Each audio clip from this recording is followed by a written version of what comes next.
Deathstroke is the world's deadliest assassin. Wintergreen places the cupcake package on the counter. Rose looks down at it for a moment before sipping her coffee. He's never going to change, she reminds him. Wintergreen nods and sighs as he leans against the counter. I'm afraid that may be true, my dear, but I can't do this myself forever. It's too much, he tells her. I can't continue to be the only person in his life. I can't be in charge of keeping him balanced. It's too much responsibility for one person. I won't be around forever, and the life of a mercenary is... But Rose interrupts him. Wintergreen, he's not a mercenary. He's a killer, she says softly. Slade steps away from the parking garage railing and looks down at the armory of weapons laid out. In position, just about ready, he reports to Wintergreen before sighting the compound through a spotting scope. Red diamonds pop up on the scope, showing the number of hostiles on the ground. We got a secure line? Slade asks. There's a long pause on the other end of the comms. I talked to her today. I saw Rose, Wintergreen tells him quietly. Slade only hesitates for a moment. Was she... Damn it, Wintergreen. I can't do this while I'm... Just do the job. Give me details. Who's the client? Slade asks sharply. There's another pause before Wintergreen answers. Can't say. This is a blind drop, he reports. Slade shakes his head and pulls away from the scope. I told you, I hate the damn blind drops, he sighs. You have, and that is why we charge extra for them, Wintergreen reminds him. Slade walks back to his arsenal and picks up several pistols and a rifle. You have to reach out to her, Slade. If you don't make things right, you could lose her, Wintergreen continues. Slade readies himself and stalks to a nearby utility van. You want to lecture me about losing a child right now? Slade asks as he opens the door, revealing the gas can-lined interior. What about the target? He asks as he starts to hotwire the van.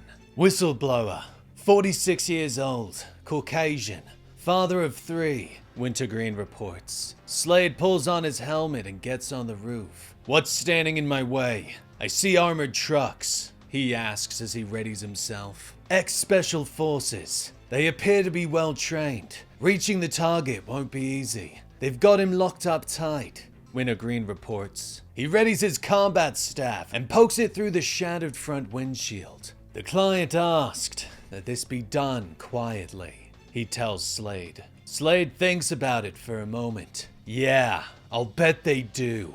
Quietly is why we have to take out all these cheapo jobs in the first place. Maybe we need to remind these people who I am. Advertise a little. You'll have to apologize to the client, Wintergreen. We're doing this one loud, he says before jamming the combat staff down on the gas pedal. The van lurches forward and slams through the wall, flying through the air and falling towards the nearby compound. Slade leaps away, the assault rifle thundering in his hands as the van careens towards the armored cars below. It slams into the ground and explodes, masking the area in fire and smoke. Slade lands in motion and rolls to his feet. Client's not gonna like that, Wintergreen points out as Slade stalks through the smoke. He tosses the empty rifle away and draws his pistols. Unit 1, take him! Don't let him get to the gate! The soldiers shout. Slade turns and opens fire, the pistols popping in his hands as rounds slam into the soldiers and bring them down. Another rushes him, and Slade kicks him hard in the chest, twisting to fire at the next squad. Another soldier jumps on his back, but he grabs his head and slams him into the ground. You know what's funny, Wintergreen? I don't hate these guys. Don't even think about them. But the clients. Imagine the kind of ego you'd have to tell the world's greatest assassin how to assassinate. Slade growls. Slade turns and casually reloads his pistol. Behind him, the compound is on fire, the smoke drifting over the bodies of the fallen mercenaries. I'm at the safe house door. What am I gonna see on the other side? Slade asks. More of the same, I'd wager. Details inside the compound were harder to nail down, Wintergreen reports. Slade readies his combat staff and kicks in the door, where 3 armored mercs are waiting for him. Do you think maybe you should have been tracking down intel instead of flitting around my personal life? Slade asks as he casually walks forward. He slams his staff into the ground, the shock charge arching through the floor and ripping through their armor. You'll have a schematic on your display. We have the route, just not who you might run into along the way, Wintergreen continues. But suddenly, the wall explodes behind him and tosses him through the air. He groans and rolls over, shocked to find 2 women smiling down at him.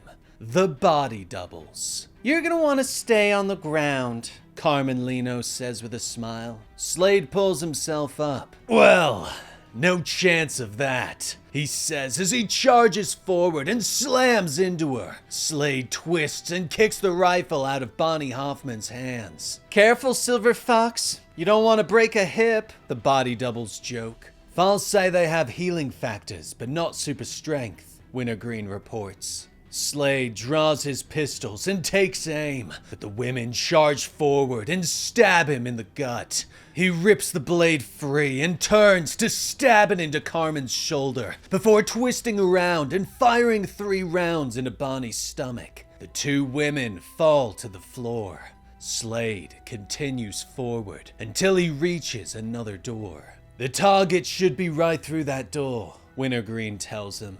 Slade nods and kicks the door in. Remind our client we charge extra for metahumans, Slade growls, but he stops short, his eyes widening beneath his combat mask. Wintergreen? Slade whispers, confusion overtaking him. Wintergreen sits before him, tied to a chair, dried blood from a cut throat staining his shirt. Slade rips off his mask and rushes forward, grabbing his friend, trying to find a pulse. No! No! We're not doing this! Wintergreen! Bill!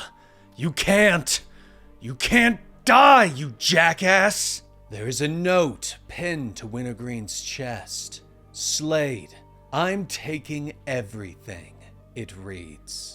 Slade turns to the laptop sitting on the table in front of Wintergreen. He watches as every one of his bank accounts is emptied. Somebody got to Wintergreen, got me here. They took everything he had access to. Everything. I have to find the client, Slade whispers, trying to set his mind in order. The door suddenly bursts open and soldiers pour into the room, weapons at the ready as they order Slade to get on his knees. Slade turns quickly, drawing his pistols and emptying them into the crowd. But there are too many, and they open fire. Slade has no choice. He grabs Wintergreen's body and uses it as a shield.